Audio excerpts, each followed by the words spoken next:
আপনার করা একটি শেয়ারের মাধ্যমে হয়তোবা যে সমস্ত আপু ভাইয়েরা বন্যায় ক্ষতিগ্রস্তদেরকে সাহায্য করতেছে তাদের বরাবর আমার এই ভিডিওটি পৌঁছে যাবে।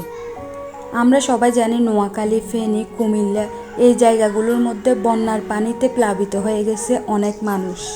আমি এই ভিডিও ফুটেজগুলো আমার আপুর থেকে কালেক্ট করেছি, কারণ আপুর শ্বশুরবাড়ি নোয়াখালী, সেই হিসেবে এখানকার অবস্থা সম্পর্কে কিছুটা হলেও জানি।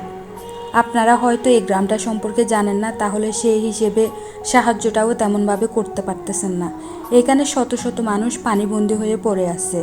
অনেক মানুষ নিজেদের বাসস্থানটা ত্যাগ করে আশ্রয় কেন্দ্রে গিয়ে থাকতেছে। এটি হলো নোয়াখালী সেনবাগ সেবারহাট। কোনো মানুষই তো চায় না নিজেদের বাসস্থানটা রেখে অন্য কোথাও গিয়ে থাকতে, কিন্তু সবাই পরিস্থিতির শিকার। প্রকৃতি চাইলে আমাদেরকে ভালোও রাখতে পারে, আবার খারাপও রাখতে পারে। সবাই মহান আল্লাহ তাআলার কাছে দোয়া করবেন তাদেরকে যেন হেফাজতে রাখে। এখানে যাদের ঘর বাড়ি পানিতে ক্ষতিগ্রস্ত হয়েছে তারা সবাই তাদের আশ্রয় কেন্দ্রে গিয়ে থাকতেছে। তাদের প্রতিবেশী যারা পানি ঢুকে নেয় যাদের ঘরে, তারা যথেষ্ট পরিমাণের এই আশ্রয় কেন্দ্রের মধ্যে মানুষগুলোকে শুকনা খাবার, পানি এ সমস্ত দিয়ে সাহায্য করতেছে।